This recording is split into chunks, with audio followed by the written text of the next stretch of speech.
kabajamtoota fi dhaggeeffattoota hordoftoota maatii waan raadiyoo daandiyaa assalaamu alaykum wa rahmatullahi wa barakaatu. Oduuwwan keenya guyyaarraa akka lakkoofsa biyya keenyatti waxabajii 20 bara 2010 guyyaa roobii guyyaarraa qabannee dhiyaannee jira. Oduuwwan guyyaarraa kan isiniif dubbisu Anubilees keessan Hamzaa Booranaati.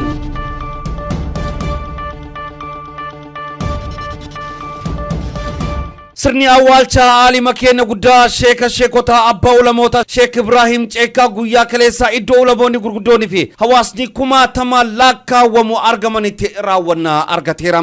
Alimni keenya guddaan Sheek Ibrahim Osman Boofi kan dhaloonni isaanii magaalaa Calanqoo kan umrii waggaa 100 olii barsiisan. Umriin isaanii waggaa 134tti godina Harargee Bahaa Kombolcha Araddaa Afran Qalloo akka du'aan lubbuun isaanii boqotte isiniif gabaasuun keenya ni yaadatama. Sirni awwaalcha isaanii iddoo ulamoonni gurguddoon hedduu argamanii fi hawaasni keenya lakkoofsaan kumaatamaan argametti guyyaa kaleessaa raawwannaa argatee jira.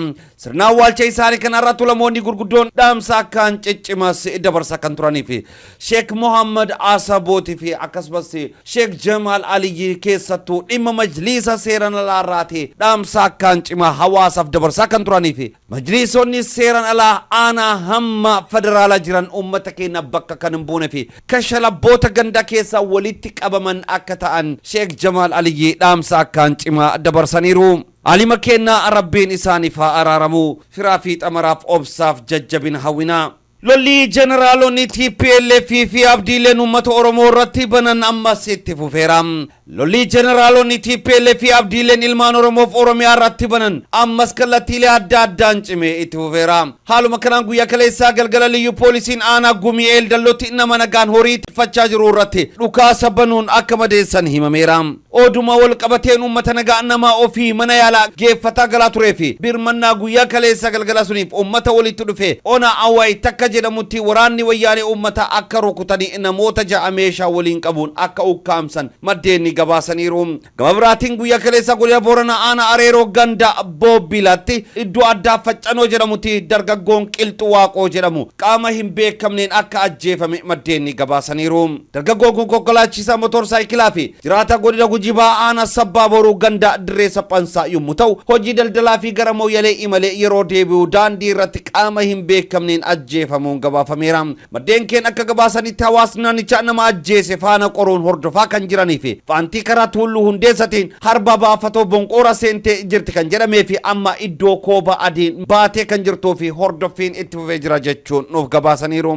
Yeroo ammaa kanattis dhimmicha qorachuuf gahaa waloo tasgabbeessuu fi maanguddoonni godina Booranaa fi godina Gujii mariirra akka jiran himameera. Kallatti biraatiin godina Harargee lixaa aanaa Gumbii Boordoddeetti guyyaardhaa Araddaa Anannoo iddoo torbaanitti bakka jedhamutti ilmaan Oromoo lama wareegaman. Lola liyyuu poolisiin tasa uummata keenya irratti bananiin guyyaardhaa godina Harargee lixaa aanaa Mi'eessotti ilmaan Oromoo lama wareegamaniiru.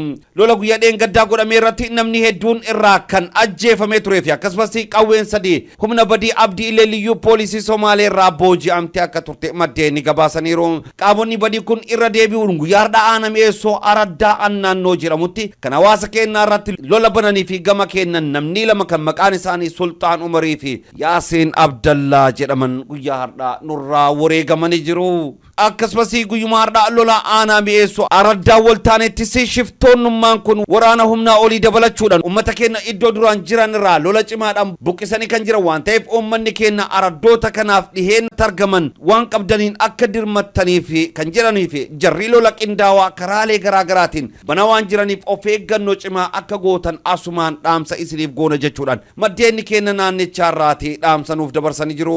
Abdiileen amma naannicha sanarraati hin buqqaafamanii fi taayitaa sanarraa qabame hamma mana hidhatti hin darbamin naannichi tasgabbii argatuuf akka hin jirres maddeenni keenya dhaamsa isaanii walitti qabsiisuudhaan nuuf dabarsanii jiru. Guyyaa har'aa ammoo aanaa Gumbii Boordoddeetti naannoo gandaan nama lama kan rasaasan irraa dhahamee ajjeefaman. Akkuma duraan baramtu uummanni badii ammallee itti fufee jira. Guyyaa guyyaadhaan torbee keessatti yeroo lama yeroo sadii lolli kan adeemsifamaa jiru yeroo hunda. Kan keenyaa kana maaliif uummanni keenya akka nurraa isheetu uummataan hin ta'uu maal uummanni akka nuti hin qabaanne gaanii wallaallee uummanni Oromootu kan quba qabu hin jiru. Yoo maali wanni adeemsifamee jiru nuti tokkichaa nuti qabnu gaachana uummata keessaa taanee hanga jirutti mana fayyaduu beekuu qabaadha kan nuti eeggatu. Amma akkuma hojjiitii jira beekaalee yoo mataa ooluu beekamee jira. Ijoolleen sadeen kan beekatu guyyaa seenaadha rukuttaman amma humni isaaniitti akkuma guddaa keessa itti gargaarsa keessaa dhabuudha. Yeroo jaarmaa walitti dhabuu osoo hin ta'in hanqina rasaasaatiin yeroo itti baqatanii namni wal biraa argatee kaannaaf itti rukutamee jira. Haala akkanaa keessa jira uummanni haga dandeenyetti furmaata godhaatii jira. Kana ammoo wanni uummatatti yommuu qabu gargaarsan akka uummata kaas jiru kan duuba dhaabbatanii uummanni kun takkaffaa hongeedhaan rakkoo beelaa saaxilamaa jira. Kan gubbaan rasaasni yeroo biyyaatiin irratti bifa qindaa'an dhufee irratti horsiifamu yoggaa kana keessa aanaa meeshoo magaaluma meeshoo araddaa meeshoo keessatti yookaan kaasee nama 100 olii jiru. Kanatu tumma risiisaa yoo lakkaa'amu nama 100 olii kan lubbuun isaa baran kan madaa'es akkasuma. Tajaajilli kun kan itti jennu jiru nuti qaama uummata keenyaa aansummaa uummata keenyaa qabu uummatuma keenya malee kan biraa qaamni itti jennu jiru. Obboleewwan keenya wareegamaniif rabbiin isaaniif haa araaramu firaa fi xamaraaf obsaaf jajjabina hawwinaa. Kallattii biraatiin weerarri liyyuu poolisii mootummaa naannoo Somaalee guyyaa har'aa sa'a 10 irratti aanaa Cinaaksan araddaa qobboo irratti banteen obboleewwan keenya lama miidhamanii akka jiran beekame jira. Obboleewwan keenya lama miidhaman Abdinuur Ahmed Hassanii fi Shariif Sheek Mohammed Ukaasha kan jedhaman yommuu ta'u yeroo ammaa kanatti wal'aansa argataa akka jiran beekame jira. Bifa wal fakkaatuudhaan guyyaa kaleessaa galgalasi araddaa biyyoo gabaabduu irratti weerara bananii ilmaan Oromoo lama akka madaa'an beekame jira. Gama isaaniitii sadis akka ajjeefaman maddeen gabaasaniiru. Hiriirri deeggarsaa hooggansa haaraa Dr. Abiy Ahmediif gaggeeffamu magaalota garaa garaatti cimee itti fufee ooleera. Hiriirri deeggarsaa fi galata hooggansa haaraa Dr. Abiy Ahmediif gaggeeffamu magaalota garaa garaatti ammas cimee itti fufee jira. Haaluma kanaan godina Bunnoo Baddallee magaalaa Baddallee, godina Shawaa Lixaa magaalaa Dirree Incinni, godina Walloo Kaabaa magaalaa Marsaa Dagaan Garbaa fi naannoo Kibbaa magaalaa Hoosaanaa fi naannoo Affaar magaalaa Asaayitaa fi sadarkaa addunyaatti United States of America magaalaa Washington DC keessatti hiriirri deeggarsaa fi galata hooggansa haaraa Dr. Abiy Ahmediif gaggeeffamaa akka oole beekameera. Hiriira deeggarsaa Dr. Abiyyiif gaggeeffamaa oole kanarratti qeerroon Oromoo dhaadannoowwan hojii ce'umsa dimokiraasii Dr. Abiy Ahmed ni deeggarra. Ajjechaa Dr. Abiy Ahmed irratti gaggeeffame ni mormina. Haaromsi dhugaa aanaa keenya gahuu qaba. Kaabinoonni waraabeyyii guyyaa aanaa keenya nu irraa ka'uu qabu. Kaabinoonni dirqamaan fedhii ummata ala nu irratti muudaman nu irraa ka'uu qabu. Dambiin dhaaba OPDO murtee ummata hin caalu. Murteen ummata kabajamu qaba. Humnoonni ummata irratti badii raawwatan seera taa dhiyaataniif kan fakkaatan dhageessaa akka oolan maddeen gabaasaniiru. Bifa wal fakkaatuun magaalota akka Baddallee, Marsaa, Hoosaanaa, Asaayitaa fi Dagaaniif Garbaa fi akkasumas Washington DC keessatti hiriirri deeggarsaa jijjiirama muummee ministeera Dr. Abiyyiin fidaniif beekamtii kennu haala ho'aan gaggeeffamaa akka oole himameera. Humnoonni badii mootummaa Abbaa Irree Wayyaanee TPLF kanneen akka Abbaay Xahayyee kallattii naannoo Beenishaangul Gumuz magaalaa Asoosaa keessatti jeequmsa hamaa kaasuudhaan nageenyi akka hin argamne taasisaa jiru. Qaamonni badii kunniin mootummaan haaraa Dr. Abiy Ahmed humna biyya ittiin tasgabbeessu hin qabu jechuudhaan jeequmsa kaasaa akka jiran ni beekama. Abbaay Xaayyeetti bakka nagara naannoo Beenishaangul Gumuzitti imalee shiira akkaan hamaa xaxaa akka ture maddeen keenya naannichaarraa gabaasanii dhaqqabsanii jiru. Naannoo Beenishaangul Gumuz keessatti dubbiin hamaa deemaa kan jirtuu fi qaamonni dhimma kana hoogganaa jiran Komaander Arjabii fi Komaander Farada kan jedhaman humna poolisii addaa Beenishaangul Gumuz hidhachiisuun dhoksanii nama rukuchiisa kan jiranii fi nageenyi waaraa ummata keessatti akka hin argamnee fi daran seer dhablummaan akka babal'isu taasisaa kan jiranii fi guyyaadhaaf galgalatti manneen nama arra dhaquudhaan ilmaan Oromoo fi akkasumatti saboota biraa adda baasuudhaan reebicha hamaa irratti gaggeessaa akka jiran beekame jira. Tibba kana raadiyoon daandii akkuma isiniif gabaasaa turre naannoo Beenishaangul Gumuz bakka Tongoo jedhamu irraati ilmaan Oromoo 1,400 ol buqqaafamanii kan jiranii fi namoonni 28 saddeetii ol rasaasadhaan kan miidhaman ta'uu isiniif gabaasuun keenya ni yaadatama. Yeroo amma kanatti baay'inni namoota buqqaanii beegii keessatti gandoota adda addaatti qubsiifamaa jiran 4,000 akka dhaqqabanis maddeen keenya guyyaa har'aa naannicharraa dubbifnee nuuf gabaasanii jiru. Poolisiin federaalaa fi humni raayyaa ittisaa iddoo Teenzee jedhamu naannoo Beenishaangul Gumuz kan deemanii tasgabbeessuuf yaalaa jiranii fi garuu humni poolisii addaa naannoo Beenishaangul Gumuz manneen keessa deemuudhaan reebicha akkaan hamaa uummata irratti gaggeessaa akka jiran beekamee jira. Guyyaa har'aa dhukaasni kan dhaabbate ta'us reebicha akkaan hamaa uummata irratti gaggeeffamaa kan jiruu fi lakkoofsi uummata naannicharraati baqataa jiranii daran dabalaa deemaa akka jiru beekamee jira. Asoosa irraati dhiirri 4 fi dhalaan tokkos kan ajjeefaman ta'uu maddeen keenya gabaasanii jiru. Naannoo Baambaasirraa reebichi hamaan gaggeeffamaa kan jiruu fi namoonni baqataa jiranis lakkoofsi isaanii daran dabalaa deemaa kan jiruu fi rakkoon kun sadarkaa aanaa hamma federaalatti kan jiruu fi qaamonni mootummaa haaromsi irratti hojjetu kan qabanii fi itti gaafatamtoonni mootummaa federaalaa TPLF ta'an guyyaa 14 dura dhoksaadhaan naannawa kana dhufuudhaan maddeeffatanii shiira hamaa xaxaa akka turan maddeen gabaasanii jiru. Gama biraatiin dhimmi araaraa yeroo ammaa kanatti deemaa jiru furmaata hin ta'u qaama jeequmsa kaasee seeratti dhiyeessanii araarri buhuudha qaba malee adeemsi kun seeraa miti maddeen keenya naannicharraa kan jedhanii fi akkasumas eeggannoo barbaachisu kallattii hawaasaa irraa taasifamuu qaba. Kallattii mootummaa wanti godhamaa jiru gahaa miti jechuudhaan maddeen raadiyoo daandii haqaa naannicharraa dubbifnee nutti himaniiru. Haaluma walii galaatiin naannichatti bilbiluudhaan obboleewwan wajjin turtii taasifnee qabna nu faana bu'am. Gara keenyaan gara naannoo Majaatee Toongoorraa kan kalee yeroo darbe gabaasa kennee ture.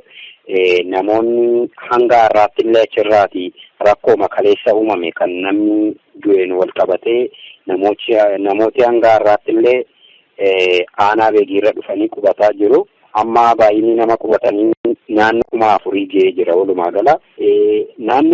Rakkooma naannoo Toongoo kanaatti uumameen wal qabatee ammas keessattuu Toongoo magaalaadhaa fi bukkee gandoota jiranirra tilmaamaan kiiloomeetira 30 kan taatu beegii katamaarraa gandi Teenzee jedhamtuuti namni 860 qubatee jira. Walumaa gala uummanni achirraa baqatee dhufuun itti fufaa jira. Haa ta'u garuu sababa poolisiin federaalaa fi makalaakiyaan Teenzee deemanii tasgabbeessaa jiraniif dhukaasii adiguyyuu malee manarra deemanii liyyuu haayiliin kun namoota uleedhaa fi meeshaa sadafii qawweetiin rukutaa kan jiranii hanga har'aatti namoonni hedduun itti dabalamanii warra mana yaalaa beegiitti geeffamanii nalaarrallee namoonni bala yaalaatti geeffamaa jiranii hin jiru. Walumaa gala lubbuun bee hin jiru har'a. Lubbuun kanuma kaleessa darbeen ala lubbuun bee haadhi guyyuu malee tumiisii adda addaa jira. Meeshaa dhokkaasuullee egaa warra federaalaa fi makkalaakiyaa sodaatanii waan dhiisan natti fakkaatti. Haa ta'u garuu uummata reebanii hariiruun numa jirti. Uummanni qubatu baay'atee amma gara mana barumsaa qophaa'insaa fi sadarkaa lammaffaa aanaa beegiitti deeggarsa adda addaa uummati godhaafii jira. Kan Toongoorraa qubatan walumaa galatti. Inni biraani naannoo Asoosaa fi Baambasiitti Asoosaarraa keessumaa guyyaa gaafa sanbataatti jalqabeeti haalli kun kan ture. Namuma diimaa ta'e Oromoos haa ta'u Amaaras haa ta'u irra deemaniiti kan rukutaa turanii kan qalaa turanii baay'ee haala suukanneessaa keessa ture. Haa ta'u garuu guyyaarraa hamma tokko makkalaakiyaa fi liyyuu haayiliin ergamanii dhufanii uummati xiqqoo akka tasgabbaa'edha kan dhaga'amaa jiru. Amma ammaatti Asoosaarraa dhiiraa 5 fi dhalaan 1 kan du'edha kan dhageenye. Naannoo Baambasiitti reebicha hammaata irra ga'ee jaarsi maqaan isaa obbo Ismaa'il jedhamu maqaa abbaa isaallee beeku. Reebichi hamaan irra ga'ee akka giddiidhaan mana yaalaa ciisaa jiruu fi aanaa beegiirraa bara 98 kan citte aanaa Qondaalaarree baqatanii namoonni dhufan kan jiranidha. Walumaa galaa Baambasii kanarraa baqatanii achi dhufaa kan jiranidha. Haa ta'u garuu har'a fooyyee qaba. Warri kaleessatu baqatanii karaa bulanii har'a aanaa Qondaalaa qaqqabanii jiru. Walumaa galatti gabaabinaan. Mee haaluma walii galaatiin humni addaa immoo Beenishaangul Gumuz kan naannoo sanii tarkaanfiin inni fudhataa jiru laalessa akka ta'edha nama hundaarratti. Mee haalli isaan tarkaanfii ittiin uummata irraa fudhatan kallattii biraan immoo dargaggeessi ijaaramee immoo saboota biraa irratti keessattuu saboota akka Oromoo irratti tarkaanfiin fuulleeffannaan jiru maal fakkaata? Akkuma ati jette kan dhagaa jirru gaa kan sidibu bolootumti keenya hiriyoonni keenya asoosaa keessa kan hojjetan kan waliin baranne leekcherii yuunivarsiitii ta'anii waajjira mootummaa galanii kan hojjetanii obboloonni keenya illee naannoo sana hin jiru. Rakkoon kun dhibbumaa dhibbatti kan uumame uummata yookaan jiraata asoosaa sanaami. Liyyuu haayilii naannoo Benishaanguliif poolisii naannoo Benishaanguliin deeggaramanii Mangee bakki jedhamu tokko jira naannoo majaa sanarraa dargaggoo umurii 18-20 keessa galanii naannoo sanarraa birrii dheeraa itti gadhiisanii fidaniiti. Tarkaanfii kana akka fudhatan kan godhani daa'imni mormi irraa qalamte dargaggeessi armootiin kan sidibu waan qara qabu osoo hin taane shimalaan illee gara namaa uranii baay'ee viidiyoo isaa deddeemaa jira sooshaal miidiyaa irra agartan si'a. Innaa wanti kun kan raawwataa jiru kallattiin jiraattota asoosaa sana miti. Isaan irra guddaan isaanii baadiyyaa irraa kan dhufan naannoo Mangee jedhamu aanaa wayiiti naannoo jaa sana jalatti achirraallee dargaggoonni qarshiidhaan ijaaramanii dhufanii rakkoon kun akka uumamuuf abbummaan kan raawwataa turan isaan akka ta'edha hiriyoonni keenya achi jiran kan nuuf ibsanii. Innaa walumaa galatti guyyaa har'aa immoo inni kun hafee saboonni adda addaa walitti ijaaramanii dhufanii uummata kana makkalaakiyaanis namoota miidhamaa turan kan bira goree hamma tokko tasgabbiin uumameera. Haa ta'u garuu toongootti wanni itti argitu makkalaakiyaan fi federaal poolisiin yoo akkana ba'an isaan naannoo katamaa keessa taa'u isaan sun immoo ganda keessa deemaniiti kan amma hanga har'aatti illee nama reebaa jiranii. Isa kanaanis wal qabatee isaan achuma dhaabatu nala uummata ragaaga'u maaloon hin jiru. Baay'inni uummataa mallee dabalaa jira. Uummanni achirraa buqqa'aa jira. Maaliif uummata sana deeggaruuf wanni godhame hin jiru. Dhufanii qubatan malee. Isa kanaaf inni kun immoo furmaatan ta'u. Haa ta'u garuu har'aa jaarsoliin dhufu jedhamee eegamaa ture naannoo Toongoorraa beekii akka dhufaniif eegamaa turanii. Haa ta'u garuu hin dhufne jaarsoliin keenyaaf abbootiin gadaa keenya deemuuf qophaa'aa turanii erga yookaan qophaa yookaan hin dhufna bifa jedhu. Maaliif uummanni dhufee qutu waan uffatu irratti illee rakkootu uumaa jira. Deeggarsa aanaa tokko ol ta'ee baay'ee ulfaataa jira. Kaleessaa Najjoon, Baabboonii fi Qondaalli illee dhufanii deeggarsaa qarshiis fidanii dhufanii uummata keenya do'atanii deemaniiru. Haa ta'u garuu humni har'a dabale humnaa ol ta'aa jira waan ta'eef federaallis dhufu makkalaakiyaan dhufu kana jechuun deeggarsi inni godhe kana jechuun waan tokko nama hin dandeessisu. Bargit dhukaasi dhaabateera. Tokkosanii nama ajjeesuun hin jiru. Isa kana bichaadha. Sababa isaan dhufaniif bu'aan bu'een ala waan buusan biraan qabu. Baay'inni uummataa achirraa buqqee aanaa keenya dhufaa jiru baay'ee dabalaa jira. Inni kun immoo furmaata jedhanii kaa'uun dhiibbaa nama amansiisu jechuun barbaade. Hayyee mee haala kana keessatti egaa qabatamaa amma jiru kana keessatti uummata Oromoofiillee akkasumas qaama mootummaa haaromsaa kanaadhaa fi dhaamsiisiin dabarsitan keessattuu namoonni shiira keessattuu naannawa san waan warshaa sukkaaraadhaan wal qabatillee wajjiidhaan waan amma kallattii saniin deemu harki guddaan tibba kana Abbaay Xahayyee naannoo sanatti argamee shiira inni xaxettuu waan kana hunda fidaa jira jedhamaa jira. Waan kanarraati waan quba qabdan akkasumas immoo haaluma waliigalaatiin uummataaf mootummaa naannoo federaalaa fi Oromiyaaf illee dhaamsi keessan. Ayyee walumaa galatti akkuma kaafte ani xiqqoo hanqinni guddaan gama mootummaatiin jira jedhee yaadu akkuma yeroo dura sii kaasee ture Abbaay kan dhufee asoosaa galee baambasii galee waltajjii geggeessee waa hundaa'uu hamma ni raawwatu kana guyyaa 14 dura yeroo as jira jedhamee sooshaal miidiyaan baay'ee labsamaa ture. Haa ta'u garuu inni kun rakkoon kun akka dura dhufu maamaa ture. Isa kana irratti hojjechuun hin danda'ama ture. Waan salphaa jedhanii ilaaluus haa ta'u qaamota mootummaa keessaa kan isa deeggaruus waan jiru fakkaata haala amma ilaalamu. Maaliif seete rakkoo hammaataan qaama mootummaa federaala irraa qabee amma sadarkaa gadiitti akka jiru namatti agarsiisa. Maaliif guyyaa gaafa sanbata guddaa irraa eegalee hanga har'aatti rakkoo na tasgabbeessuu dadhabuun humna akkamii yoo ta'e humna mootummaa olitti ta'e miti wanti kun waan ta'eef ammallee tasgabbiin hin hafataa. Kallattiin mootummaan isa katta'uu qaba. Inni isa sadarkaa aanaarraa hamma federaalaatti ammallee irra deebiin yoo saffattee malee rakkoon kun mootummaan salphaatti wanta kana tasgabbeessuu hin danda'a ture. Duras immoo osoo rakkoon kun hin uumamee dursee wanti kun dhaga'amaa ture. Seera lafa akkasii seerri lafa akkasii waan gaarii dalaguuf akka inni beekamaa mootummaatu ta'ee jiru kallattii hirmaataa deemanii Awurooppaan akka hin uumamne gochuun ni nafa. Kana irratti walumaa galatti karaa mootummaatiin wanti godhamuu qabu maaliif godhameera jechuun baay'ee nama rakkisa. Ammas uummataan araara jedhanii dhimma araaraan ka'aa jiru kun osoo namni badii kana raawwate seeratti dhiyaatee yoo ta'u tasgabbaa'ee poolisiin biyyoo haayiliin naannoo Beenishaangul utuu hidhamanii jedhee amma araara namootuma araaraaf deeman kana beekan fi danda'u. Innaan hin jiru waan ta'eef walumaa gala namooti wanta kana hawwatan to'annoo seeraa jala erga oolanii booda araarri ta'ee isa booddee seeraa yoo deeman malee ammaatiif deemamuu qabu.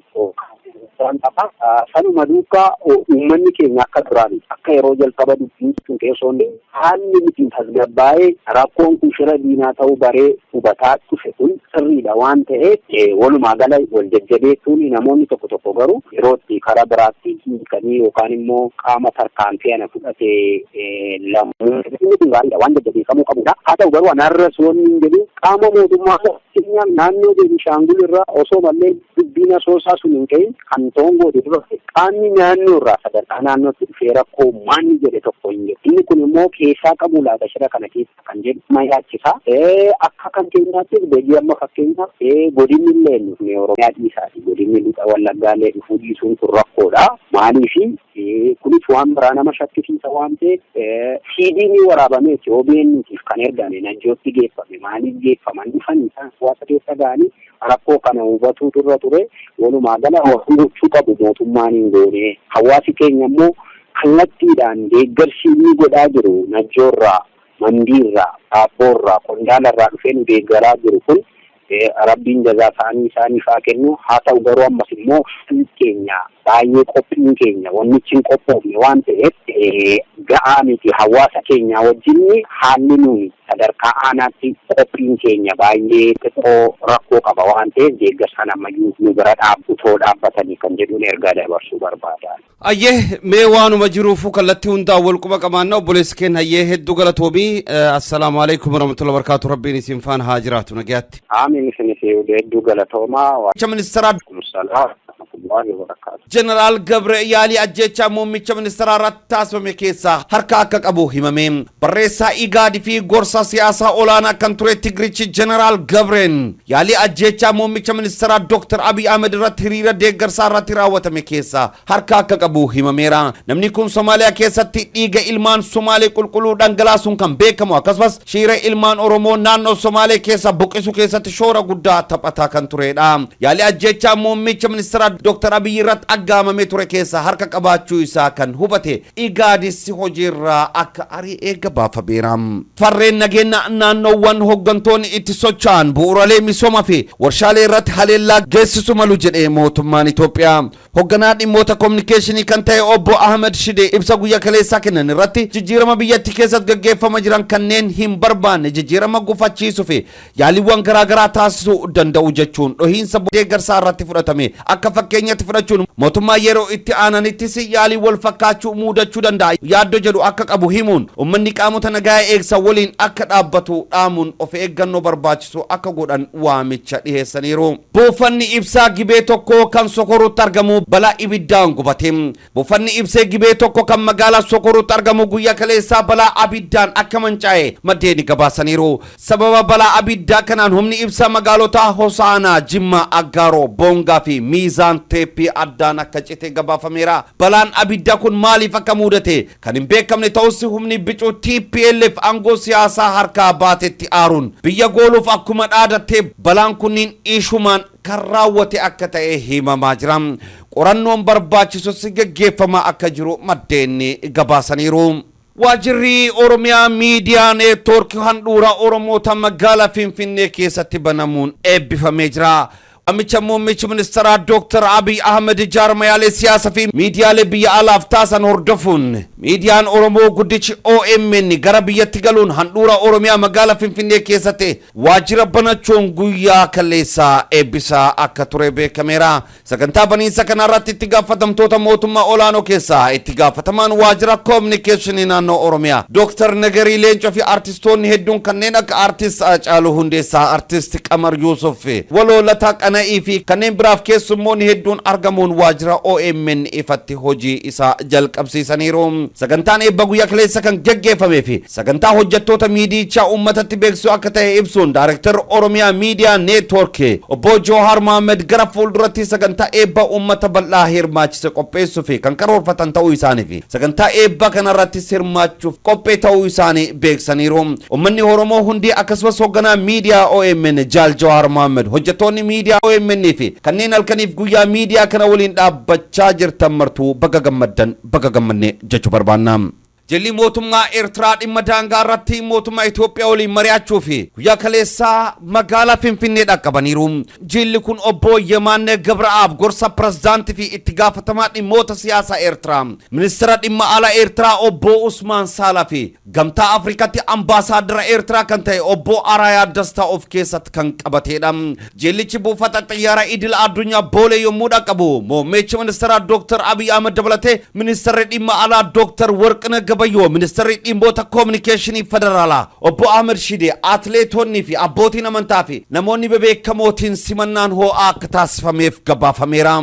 Muummee ministeera Dr. Abiy Ahmed halkan edaa jiila Eertiraaf affeerraa irbaataa taasisaniiru. Sirna affeerraa irbaata kanarratti uummattoota obboleewwan Itoophiyaa fi Eertiraa jidduu fedhiin jabaatu isaa fi akkasumas hordoftoonni amantaa biyyanaa Eertiraa dhaqanii Eertiraanonnis Itoophiyaa dhufanii waaqeffachuu barbaadu. Dinagdee hawaasummaadhaanis caalmaan walitti hidhamuu barbaadu jechuun dubbataniiru. Dabalataanis yeroo dhiyoo keessatti daandiin xiyyaaraa Finfinnee Eertiraa fi Eertiraa Finfinnee kan eegalu ta'uu Dr. Abiyyiin kan dubbatan yommuu ta'u, jilli Eertiraa irraa obbo Yemaanee Gabraab fi ministeera dhimma alaa obbo Usmaan Saalaa biyyoonni lamaan boqonnaa seenaa tokko cufanii gara boqonnaa haaraatti seenaa jiru jedhaniiru. Muummichi ministeeraa Dr. Abiy Ahmed marii guyyaa kaleessaa gaggeessan irratti jaalalaaf araaraaf haa turuuti. Lolaaf gatii guddaa waan kafalleef gatii araaraaf kafalamu kamillee kafaluun obboleewwan keenya Eertiraanota waliin walitti ida'amne guddachuuf fedhii guddaa qabna jedhaniiru. Oduma wal qabateen jilli Eertiraa kun guyyaa har'aa sochii misooma Itoophiyaa daawwachuuf har'a ganama gara magaalaa Hawaasaa akka imalan maddeen gabaasaniiru. Haaluma kanaan jillichi industirii paarkii Hawaasaa akka daawwatan himameera. Paartiin Koongirees Federaalistii Oromoo Oromiyaa magaalota hedduu keessatti waajjira isaanii banachuun uummata waliin marii gaggeessuu itti fufaniiru. Paartiin Koongirees Federaalistii Oromoo magaalota Oromiyaa garaagaraa keessatti waajjira isaanii banachuun uummata waliin marii gaggeessuu itti fufee akka jiru gabaafameera. Haaluma kanaan guyyaa kaleessaa jilli hooggantoota Koongirees Federaalistii Oromoo kan Dr. Mararaa Guddinaatiin durfamu gara godina Arsii Lixaa magaalaa Shaashamanneetti imaluun istaadiyeemii keessatti hawaasa magaalichaa fi naannawaa ishee waliin marii akka taasisan gabaafameera. Wayita jilli kun magaalichatti gahu hawaasni fi qeerroo magaalota fi naannawaa ishee simannaa ho'aa kan taasisaniif yommuu ta'u, Dr. Mararaafis uffata aadaa kabajaa akka uwwisan maddeen gabaasaniiru. Oduma wal qabateen jilli hooggantoota olaanoo obbo Dajanee Xaafatiin durfamu gara godina Harargee bahaa magaalaa Hirnatti imaluun kallattii bahaan waajjira isaanii akka banatan maddeen gabaasaniiru. Televiziyooniin ENN hanqina baajetaan cufamuuf akka ta'e beekame. Televiziyoon ENN kan qabsoo hawaasa Oromoo maqaa balleessuun beekamuu fi kan halkaniif guyyaa biyyattii jeeqsuuf oduu sobaa uumuun saboota gidduutti wal dhabdeen uumamee akka wal fixan gochuuf carraaqa ture. Sababa hanqina baajetaatiin cufamuuf qarqara akka ga'e gabaafameera. TV'n kun humnoota bicuu TPLF waliin hidhata guddaa kan qaba yommuu ta'u, ispoonsarri isaa Itiyoo Telekoomii fi baankii biyyaalessaa gargaarsa waan dhorkataniif akkasumas liqiin qarshii miliyoona 55 inni Daashan Bank irraa fudhachuuf ture waan dhorkameef cufamuuf akka ta'e himameera. TV'n kun jimaata dhufu hojjettoota isaa dhaabbataan hojjechaa turan 110 ta'an ifatti gaggeessuuf beellamni akka qabame himameera. Gama biraatiin TV'n shiira diinaa gaggeessuun beekamu kun gaafa waxabajii 16 guyyaa sabtii hiriira deeggarsaa muummee ministeera Dr. Abiy Ahmediif taasifame kan hin gabaasanii fi kan hordofuun waajjira itti gaafatama Broadcast Itoophiyaa irraa sababa isaa akka dhiyeeffatu irratti kan barreeffame ta'uun gabaafamee jira. TV'n isaanii jeequmsa gabaasu malee deeggarsaaf jaalala gabaasuu hin beeku jechuun komiin guddaan irratti dhiyaatara. Kaabineen naannoo Somaalee Itoophiyaa lammiilee hiriira deeggarsaa irratti balaa boombiin miidhamaniif birrii miliyoona 15 arjoome. Kaabineen hojii raawwachiistuu naannoo Somaalee Itoophiyaa lammiilee sirna hiriira deeggarsaa fi galata handhuura Oromiyaa magaalaa Finfinneetti gaggeeffame irratti balaa boombitiin miidhaman deeggaruuf qarshii miliyoona 15 arjoomuuf akka murteesse himameera. Murteen kun kan darbe walgahii ariifachiisa pirezidaantiin naannichaa Abdii Illee yaame irratti akka murteeffame biiroon koominikeeshinii naannichaa gabaasaniiru. Itoophiyaan boba'aa hin calalamin baasuun gabatti dhiyeessuuf akka qophoofte himame. Itoophiyaan boba'aa hin calalamne baasuun gabatti dhiyeessuuf akka qophoofte muummee ministeera Dr. Abiy Ahmed ibsa kennan. Boba'aan kun oomisha kan eegalu naannoo Somaalee keessa yommuu ta'u dhaabbata Chaayinaa Poolii CGL jedhamuun kan bahu ta'uu fi kuufamni gaazii bakkatti argamus kiubii tiriliyoona 6 hanga 8 akka ta'e ni tilmaamama jedhameera. Haaluma kanaan guyyaa borii irraa eegalu yaaliin boba'aa hin calalamne gara Finfinneetti geejjibsiisuun warshaalee simintoof raabsamu akka ta'e muummichi ministeeraa himaniiru. Ammaaf oomishni kun guyyatti boba'aa hin calalamin barmeela 450 kan oomishu akka ta'e Dr. Abiyyiin ibsa isaanii keessatti dubbataniiru. Dr. Abiyyiin sararri boba'aa gara Jibuutiitti dabarsu fulbaana dhufu irraa eegaluun kan ijaaramu ta'uu ibsuun sararri kun diriiree waggoota 2 gidduutti wayitaa xumuramutti biyyattii waggaatti qarshii biliyoona 1 kan argattu ta'uu ibsaniiru. Yeroo taanutti sararri kun ga'umsa guutuun boba'aa dabarsuu wayita eegalu biyyattiin galii qarshii biliyoona 8 akka argattu dabalataan ibsaniiru. Galiin kunis rakkina sharafa biyya alaa furuufis ga'ee olaanaa kan qabuu fi nageenyiif jaalalli yoo jiraate biyyattiin qabeenya uumamaa hedduu qabdu fayyadamuu akka dandeessu ibsaniiru. Major General Dagifee Baadii Komishinara magaalaa Finfinnee ta'anii muudaman jechuun gabaafame. Muummeen ministeera Itoophiyaa Dr. Abiy Ahmed Major General Dagifee Baadii Komishinara magaalaa Finfinnee godhanii muudaniiru. Muummeen ministeera gargaara poolisii Komishinar Hasan Nagaash fi obbo Zalaalam Mangistee ittaanaa Komishinara godhanii muuduu Generaalli Komishinii Federaalaa Zainuu Jamaal dhaabbata Faanaa Biroodkaast Korporeetitti himaniiru. Obbo Siraaj Fargeessaa taayitaa ittaanaa hoogganaa warraaqsa dimokiraasummaa uummattoota kibbaa dhiisan. Obbo Siraaj Fargeessaa obbo Miliyoon Maatiyoosiin bakka buufamaniiru. Obbo Miliyoon Maatiyoos pirezidaantii uummattoota kibbaa ta'uunis muudamaniiru. Obbo Siraaj ministeera raayyaa ittisaa kan turanii fi yeroo dhiyootti ministeera geejjibaa taasifamu muudamuun isaanii ni yaadatama. Guyyaa dheengadaa itti gaafatamaan dhaaba warraaqsa dimokiraasummaa uummattoota kibbaa obbo Shifarraw Shugguxee taayitaa fedhii isaaniitiin kan dhiisanii fi afyaa'ii mana marii biyyaalessaa addee Mufriyaat Kaamil iddoo isaanii buufamu ni yaadatama. Kallattii biraatiin gootota ilmaan Oromoo manneen hidhaarraa hiikamaniif simannaan akkaan bareeda roga hundaan taasifamaa jira. Guyyaadhaas qeerroon godina Booranaa aanaa Hiddii Lolaa bifa bareedaadhaan gootota Oromoo Booranaa kan mana hidhaarraati dhiheenya gallakkifaman simachuuf bakka Meleeyaa jedhamtu kan kiiloomeetira 17 magaalaa Hiddii Lolaarraa fagaattutti imaluudhaan bifa ho'aa ta'eedhaan gootota kanaaf simannaa akkaan bareeda akka taasisan maddeen gabaasanii jiru. Odoo biyya alaa manni murtii olaanaan USA yaada pirezidaantiin USA akka musliimoonni USA hin seenne ugguru raggaase. Manni murtii olaanaa USA yaada pirezidaantii Donald Trump biyyoonni musliimaa akka USA hin seenne gaafate raggaase. Manni murtii olaanaan USA guyyaa kaleessaa murtii pirezidaantii USA Donald J. Trump lammiileen biyyoonni musliimaa muraasni akka USA hin seenne ugguruuf akka qoqqobbiin irra kaa'amu gaafate ture raggaasisuun dhagahame. Manni murtii olaanaan qaama seera biyya USA 5-4 ruling jedhamuun moggaafame guyyaa kaleessa yaada pirezidaantii USA Donald J. Trump kana dura biyyoonni musliimoonni hedduun keessa jiraatan keessa lammiileen biyyoota muraasa musliimaa akka USA hin seenne ugguruuf yaadni qoqqobbii akka irra kaa'amu dhiyeessee ture raggaasisuun yaada pirezidaantii Donald Trump deeggaruun murtiidhuma dabarsuun gaafatame. Murtiin kunis injifannoo olaanaa pirezidaantii Donald J. Trump goonfatee ta'uun himame. Biyyoota musliimaa kana keessa biyyoonni akka Iraan, Liibiyaa, Somaaliyaa, Siiriyaa fi Yemen akka keessatti argaman beekamee jira.